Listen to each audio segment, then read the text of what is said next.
In this Elden Ring video, I'm going to be showing you my Darkmoon Spellblade build. This is an update to the Magus build. This is a level 100 variation of that build. The first thing you're going to need for this build is, of course, the Dark Moon Greatsword. This is such an iconic weapon throughout the From Software titles that we couldn't not make a build with it. So here we have it, and you want to upgrade that as much as you can. The Moonlight Greatsword is fantastic because its L2 ability, Moonlight Greatsword, allows you to buff the weapon for 60 seconds, not only increasing the magic damage that you deal with it, but also changing your R2 attack into like a wave of moonlight that shoots out of your swing. You can actually press regular R2 to do like a regular R2 attack, or do the fully charged R2 until your weapon fires off, and the first one will deal less damage than the second one, and the second one has substantially more stagger damage, and we're going to focus on that second one, and I'm going to explain why in just a little bit. The staff you want for this build is the Carrion Glintblade staff, and there are a couple reasons for that. First, it buffs Glintblade sorceries, and we use several Glintblade sorceries in this build, so that's great. Secondly, it has strength scaling D and dexterity scaling E, meaning you're going to get damage to this, not a lot, admittedly, but you do have some points in strength and some points in dexterity, so that's going to add to your overall sorcery scaling, improving your damage. In my testing with the Academy Glintstone staff and the Carrion Regal staff, the Academy Glintstone staff outperforms the Carrion Glintblade staff in some cases and loses in other cases. Primarily, obviously, with the Glintblade sorcery spells. It's not always true, but I feel like on average you're going to get slightly more out of the Carrion Glintblade staff than the Academy. You could use either one, so if you already have your Academy staff upgraded, that's fine. But if you've been using the Carrion Glintblade staff, or you have that and you're wondering which one to upgrade, I would upgrade that one. Now, which staff you may change at max level plus 25, I don't know yet. That'll be included in the end game version of the Spellblade. But for right now, the late game version, I feel like this staff is slightly better.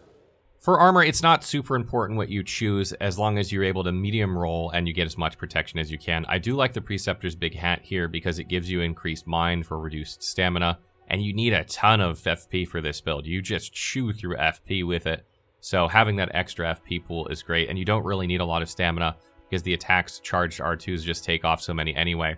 You'd have to have so much investment in stamina to make it pay off. It's not even worth it. The talismans that I use for this build are the Godfrey Icon, Radagon Icon, Stargazer Heirloom, and Green Turtle Talisman. Godfrey Icon increases not only the damage of charged spells, but charged skills, and Moonlight Greatsword, when you're holding R2 down to get that heavy attack wave of moonlight shooting out, benefits from this. It doesn't benefit from it when you're using the regular R2, but you're going to be going for that charged R2 most of the time anyway. Additionally, Magic Glintblade and Loretta's Greatbow can both be charged, and you will generally charge them when using them, so they both benefit from this as well, increasing the damage of those spells, so that's great. Radagon Icon is used to increase the speed at which you cast spells. This is self-explanatory. The faster you get out spells, the faster you can go back to attacking with your Greatsword, and it can prevent you from getting hit in a lot of scenarios.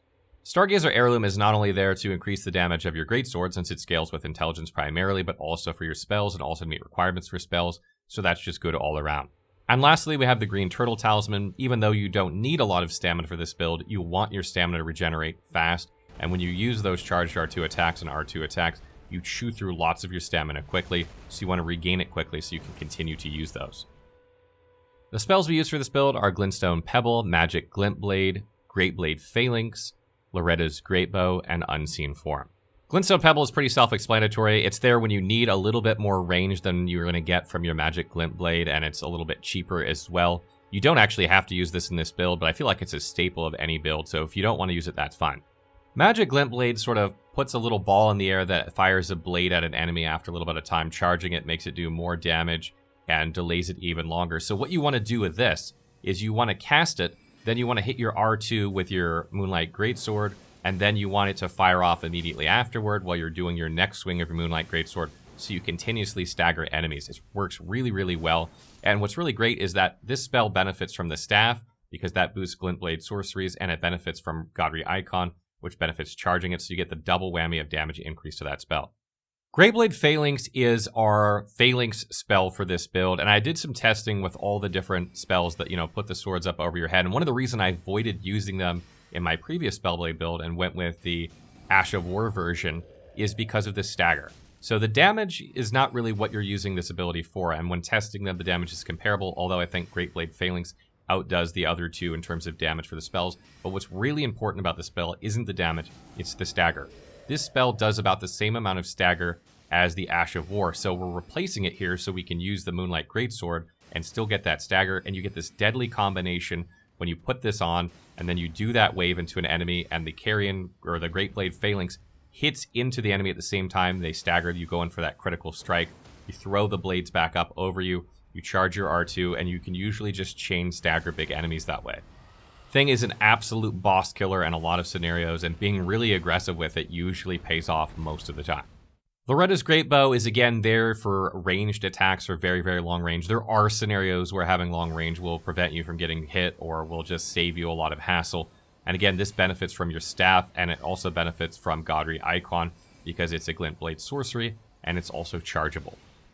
Unseen Form is a bit of an interesting one, and I like it because it allows you to walk around without getting hit by like ranged attackers a lot of times. It's not going to save you, like enemies are still going to see you if you're pretty close to them, but it'll prevent you from getting seen a lot of the time and getting the drop on enemies, which allow you to set up your attacks and, you know, get your combo out. The whole point of it is to allow you to get set up with your Great Blade Phalanx spell and then get your Moonlight Blade charge and then shoot it into people without getting like ranged down by other enemies.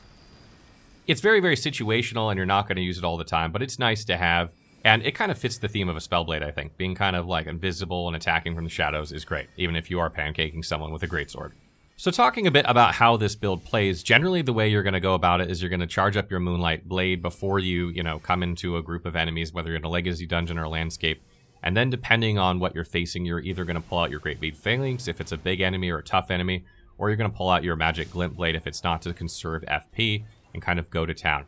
You want to start attacking when you're a good distance away from the enemy, not too far so that your wave doesn't miss, but you want to be able to if they're being aggressive and coming at you, you want to pre-charge that Moonlight Blade so that they're running into it and then your spell is connecting with them and then you're hitting them again as they're coming off the stagger of the spell. You can rage things down with Magic Glint Blade that are higher than you if you want instead of using Glintstone Pebble. Works really well. You can just cast one, target an enemy, cast another one, target an enemy, cast another one, target an enemy, or whatever, and go back to mailing on the ground, and those things will just take care of it. Particularly if you have Unseen Form on, because those things above you won't even see you doing anything, and they'll just die while you're fighting something melee on the ground, which is great. Talking a bit about my stats, I have 30 Vigor, 30 Mind, 15 Endurance, 16 Strength, 12 Dexterity, 61 Intelligence, 14 Faith, and 9 Arcane. 30 Vigor is there because you're playing a melee character and you want to be alive. You're also not using very heavy armor, so it's going to kind of make up for the fact that you're not using very heavy armor. Also, you're going to be taking chances with this. You're going to be sometimes holding R2 down when enemies are right up in your face to try and get them staggered with that last hit, and that sometimes save you even though you get hit at the same time that happens. 30 Mind is there because, again, this is a very FP-hungry build. It's probably more FP-hungry than any other sorcery build that I've made at this point, and you absolutely need all the FP you can get. You could probably go a little bit lower than this, but you don't want to go much. 15 Endurance is there to give you a bit more equip weight so you can wear a little bit heavier armor and still use the Great Sword and your staff. Depending on what your setup is, this can vary. You might not need any points in Endurance, or maybe you want a few more points in Endurance because you want to wear some heavier armor. That's really up to you. 16 Strength is just there to meet the requirement of the Great Sword to use one-handed. The way we're set up here, you only deal like 4 more damage two-handed compared to one-handed, and saying one-handed gives you the flexibility of casting a spell or attacking with a Great Sword. So you want to be able to use this one-handed. 12 Dexterity is there to meet the requirements of the staff, and you need 11 Dexterity for the Greatsword anyway. 61 Intelligence is self-explanatory. It's there to increase your damage, meet requirements for spells, etc. The more damage you get, the faster things die. You do not need Faith or Arcane for this build at all, so please disregard those. If you're using a different class, then you will probably not have as high points here, and you can put them somewhere else, and your stat spread might look a little bit better than mine, but you don't need those at all. Just a couple tips here before I wrap up this video. If you're walking up to an enemy or you're approaching a boss and you're not going through a fog gate, always cast your Great Blade Phalanx first, because the time for these is like almost indefinite. I don't know exactly what it is, but it's a really long time. And that way when you're buffing with your Moonlight Greatsword afterward, you won't have wasted the time that it took to cast the Great Blade Phalanx after you buffed with your Moonlight Greatsword. So that'll save you a few seconds on your Moonlight Greatsword so you don't have to rebuff with it quite as often. In tougher boss fights, if you don't pull off the chain stagger combination fast enough, or just the scenario doesn't allow you to get it as often as you can, then you're going to have to rebuff your Moonlight Greatsword. So make sure that you find an opening to do that. Usually enemies do like some sort of long combo chain that you'll have an opening to do afterward, or maybe they do like a jump attack. That's your opportunity to rebuff. Once you get the hang of it, it's not that hard to do, but you shouldn't need to do it very often. Most boss fights, you're going for that kill in the first minute, like really, really quickly with your Greatblade Phalanx and your Moonlight Greatsword just going at as hard as you can in order to kill things fast. Again, what you want to do is you want to have your Greatblade Phalanx up, and when the enemy's running into you, you're charging your Moonlight Greatsword, and you're hitting them at the same time, staggering them.